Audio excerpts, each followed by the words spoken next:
My name is Natalie. I'm 31 years old, and I work as a senior graphic designer for a boutique marketing agency in Portland.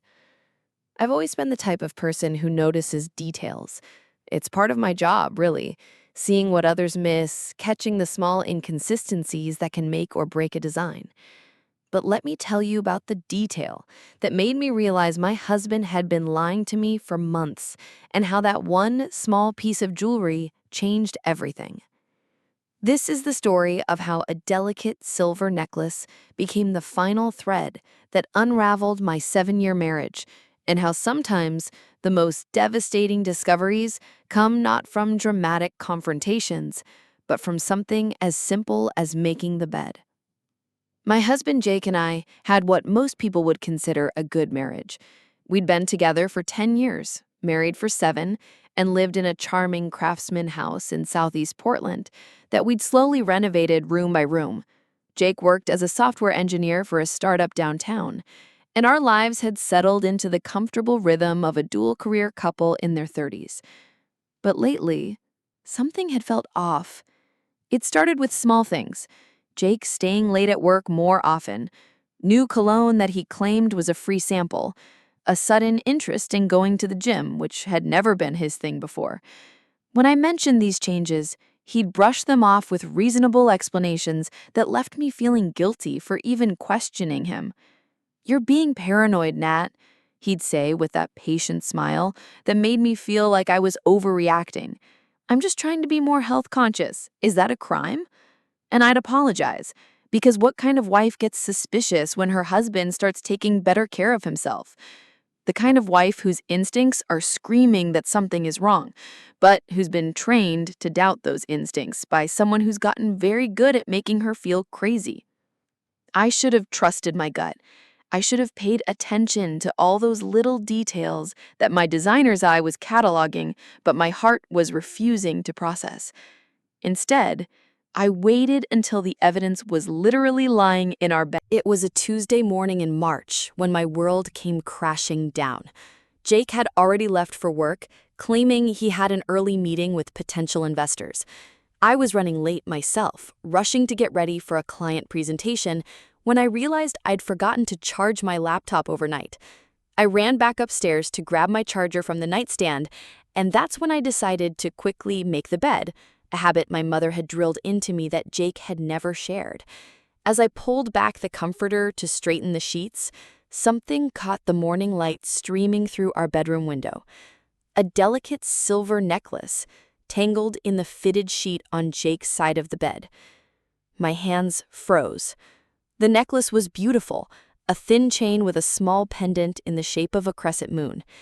It was definitely not mine. I owned maybe 5 pieces of jewelry total, all of them bold, chunky pieces that matched my aesthetic. This was delicate, feminine in a way that I'd never been drawn to. I picked it up with trembling fingers, holding it up to the light. It was expensive, real silver, not costume jewelry. The kind of necklace a man buys for a woman he's trying to impress, or worse, the kind a woman leaves behind because she's comfortable enough in a space to forget her jewelry. My mind started racing through explanations. Maybe it belonged to Jake's sister Emma, who'd visited last month. But Emma lived in Seattle, and this necklace looked too expensive for a college student's budget. Maybe it was something Jake had bought for me and forgotten to give me. But Jake wasn't the type to buy jewelry, and definitely not something so delicate. I sat on the edge of our bed, holding this foreign object that had somehow ended up in our most intimate space, and felt the last pieces of my denial crumble away. This wasn't paranoia. This wasn't me being insecure or overthinking innocent changes in my husband's behavior. This was proof that another woman had been in our bed. I called in sick to work. There was no way I could sit through a client presentation with this necklace burning a hole in my pocket. Instead, I spent the day in a strange, detached state, moving through our house like a detective examining a crime scene. Now that I knew what to look for, the evidence was everywhere. A different brand of shampoo in our shower that Jake had claimed was on sale, a wine glass in the dishwasher that didn't match our set, an unfamiliar perfume scent lingering in our bedroom that I'd convinced myself was from the new fabric softener. I'd been living in a house full of clues and refusing to see them because I trusted my husband more than I trusted my own perceptions. By the time Jake came home at 6:30, I was sitting at our kitchen table with the necklace laid out in front of me like evidence in a courtroom. "Hey, babe," he called out as he walked in, his voice carrying that false cheerfulness I now recognized as guilt. "How was your presentation?" I didn't go. He appeared in the kitchen doorway, loosening his tie, and stopped dead when he saw me sitting there. His eyes immediately went to the necklace on the table. For just a moment, his mask slipped. I saw panic flash across his face before he quickly rearranged his features into an expression of confusion. "What's that?" he asked, but his voice had already changed, higher-pitched, defensive. "I found it in our bed this morning, tangled in the sheets on your side." Jake walked over to the table, picked up the necklace, and examined it as if he'd never seen it before. "Huh, that's weird. I have no idea where this came from." "Really? No idea at all?" "Nat, you know I don't buy jewelry. Maybe it fell out of your jewelry box, or maybe Emma left it when she visited." I almost laughed at how easily the lies came to him. "Emma was here 6 weeks ago, Jake. We've washed those sheets a dozen times since then, and you know this isn't mine." He set the necklace down and reached for me. "Baby, I understand why you're upset, but this isn't what you think. Don't." I pulled my hand away from his. "Don't you dare tell me what I think." The next 3 hours were a masterclass in watching someone's carefully constructed lies fall apart piece by piece. Jake went through every stage of denial, bargaining, and deflection in the cheater's handbook. First, he claimed he had no idea whose necklace it was. When I pointed out that was impossible given where I'd found it, he suggested maybe someone had broken into our house and left jewelry behind, which was so absurd I just stared at him. Then he tried to make it about me. "You've been so suspicious lately, Nat. I feel like I can't do anything without you questioning my motives. Maybe you're seeing things that aren't there because you want to find something wrong." When that didn't work, he tried anger. "I can't believe you don't trust me after 10 years together. This is some random piece of jewelry that could have come from anywhere, and you're ready to blow up our marriage over it?" But I'd spent the day thinking, and I wasn't going to let him manipulate me anymore. "Whose car did you ride in to that work party last month? The one you said I couldn't come to because it was employees only?" Jake's face went pale. "What does that have to do with anything?" "Answer the question." I carpooled with some colleagues." "Which colleagues?" "Just people from work. I don't remember exactly." "You don't remember who you rode with to a party 3 weeks ago?" I could see him calculating, trying to figure out how much I knew and what story would work best. That calculation in his eyes, that moment where he was weighing his options instead of just telling me the truth, told me everything I needed to know. "Jake, I'm going to ask you one more time, and I want you to think very carefully about your answer. Whose necklace is this?" He looked at the delicate silver chain, then at me, then back at the necklace. When he finally spoke, his voice was barely a whisper. "Her name's Melissa." Once Jake said her name, it was like a dam breaking. All the carefully constructed lies he'd been building for months came tumbling down, and the real story emerged. Melissa was a new product manager at his company. She'd started 6 months ago, and they'd been paired together on a major project. "It wasn't supposed to happen," Jake said, as if that was some kind of defense. "She was just different. She understood my ideas in a way that I don't." I finished for him. He had the grace to look ashamed. "That's not what I meant." "How long?" "Nat, how long, Jake?" 3 months. But it's not serious. It's been exciting, you know? Something new. I never meant for it to get this far." 3 months. While I'd been worrying that I was being paranoid, while I'd been apologizing for questioning his new cologne and his late nights at work, he'd been building an entire relationship with another woman. Has she been in our house before? Jake nodded miserably. A few times, when you were working late or visiting your sister. I felt sick. Not just because he'd been cheating, but because he'd brought her into our house, into our bed, the place where we'd made love, where we'd talked about our future, where I'd felt safe and loved and completely trusting. The work party I couldn't come to, was that even a real work party? There was a work party, but Melissa and we left early, together, and came back here. Yes. I stood up from the table, needing to move, needing to do something with the energy that was building inside me.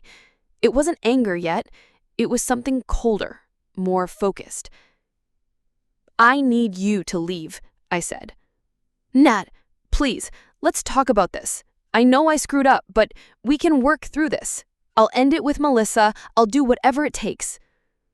I looked at my husband, this man I'd loved for 10 years, who I trusted completely, who had just admitted to 3 months of lies and betrayal and felt nothing but contempt.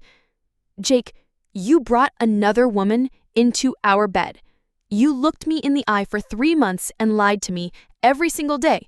You made me feel crazy for trusting my instincts. There's nothing to work through. Jake tried everything over the next hour. Tears, promises, explanations about how Melissa didn't mean anything and how I was the love of his life.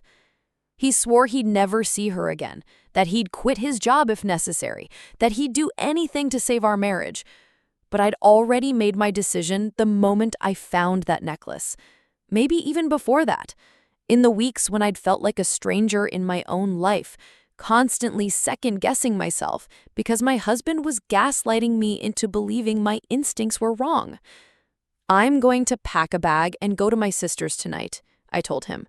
I want you gone by the time I come back tomorrow. Gone? Nat, this is our house. We bought it together. And we'll figure out the legal stuff later, but I'm not spending another night under the same roof as you. I went upstairs and pulled out my old college suitcase, the same one I'd used when I moved in with Jake 7 years ago. The irony wasn't lost on me. As I packed, Jake hovered in the doorway, alternating between apologies and anger. "You're being dramatic," he said, when the tears didn't work. "People make mistakes, Nat. Couples get through infidelity all the time." I folded my favorite sweater and placed it carefully in the suitcase. You're right, they do. But those couples usually involve someone who's actually sorry, not someone who's just sorry they got caught. I am sorry. You're sorry you have to deal with consequences. That's different. I zipped up my suitcase and turned to face him. He looked desperate, panicked in a way I'd never seen before. For a moment, I almost felt sorry for him. What about Melissa? Are you going to tell her that her necklace ended your marriage? Jake's face crumpled. It's not what you think. I walked past him toward the stairs, pulling my suitcase behind me. Jake, I've been thinking all day, and I realized you're absolutely right. It's not what I think. I paused at the top of the stairs and looked back at him one last time. It's so much worse. I made it halfway down the stairs before Jake caught up to me, grabbing my arm with a desperation that might have broken my heart a few hours earlier. Nat, please, just listen to me for 1 minute. I stopped and turned to face him, seeing him clearly for perhaps the first time in months. The man I loved, trusted, built a life with, was looking at me with the same manipulative expression he'd probably used on Melissa when he told her his wife didn't understand him. 1 minute, I said. I know I messed up. I know I hurt you. But what we have, what we've built together, it's worth fighting for. Melissa was a mistake, a stupid, selfish mistake. But you're my wife. You're my partner. We can get through this. I listened to his carefully crafted speech, watching him perform the role of the repentant husband who'd learned his lesson. But I kept thinking about that necklace, tangled in our sheets like evidence of his betrayal. "Jake," I said quietly, "how many times did you make love to me after you started sleeping with her?" He flinched as if I'd slapped him. That's not, that's not the point. It is exactly the point. How many times did you come home from being with her and get into bed with me? How many times did you tell me you loved me while you were planning your next lie? Stop. How many times did you make me feel crazy for trusting my instincts while you were systematically destroying our marriage? Tears were streaming down his face now, but I felt nothing. Not satisfaction, not sympathy, nothing. I kept Melissa's necklace. I patted my pocket. I'm going to mail it to her at work tomorrow with a note explaining how I found it. I thought she should know that the married man she's been sleeping with isn't quite as careful as he thinks he is. Jake's face went white. "You wouldn't." "Watch me." I walked to the front door, my suitcase wheels clicking against the hardwood floors we'd refinished together 2 summers ago. Jake followed me, still talking, still pleading, but his words were just noise now. At the door, I turned back one last time. Our house looked the same as it had this morning, but everything had changed. The space that had once felt like home now felt like a crime scene. "It's not what you think," Jake said one final time, his voice breaking. I smiled sadly and opened the door. "You know what, Jake? For once, you're absolutely right. It's not what I think. It's not a mistake or a momentary lapse in judgment or something we can work through with counseling." I stepped out into the cool Portland evening, breathing deeply for the first time all day. It's the end. 3 months later, I was signing the final divorce papers in my lawyer's office when my phone buzzed with a text from my sister Amy. "Saw Jake at Whole Foods today. He was alone and looked terrible. Also, apparently he's single now. Amy from your book club said Melissa dumped him last month." I smiled and put my phone away without responding. The house had sold quickly. Portland's market was hot, and our renovation work had paid off. After splitting the proceeds and paying legal fees, I had enough for a down payment on a beautiful condo downtown with floor-to-ceiling windows and no ghosts. My new place was modern, clean, and entirely mine. I decorated it with bold, chunky jewelry displayed on floating shelves, an artistic tribute to trusting my own aesthetic, instead of doubting my instincts. Last week, while organizing my jewelry box, I found Melissa's delicate silver necklace tucked in the back corner. I'd forgotten I'd kept it. For a moment, I considered throwing it away, but then I had a better idea. I wrapped it carefully and mailed it to Jake's new apartment with a note. "Found this while packing. Thought you might want to return it to its owner. Assuming she still wants it. N." Some people might call that petty. I called it closure with a sense of humor. After all, it really wasn't what I'd thought when I first found that necklace in our bed. It was so much better. Because that tiny piece of jewelry hadn't just revealed my husband's betrayal, it had revealed my own strength. My ability to trust my instincts, make hard decisions, and walk away from a life that was built on lies. I never did find out if Jake gave the necklace back to Melissa, but I hoped he did. After all, every woman deserves to know exactly what kind of man she's dealing with. And sometimes, the truth comes wrapped in the smallest, most beautiful packages. If this story shocked you, just wait for what's next. Leave a comment, share it with someone who needs to hear this, and of course, subscribe and hit the bell so you don't miss a single notification.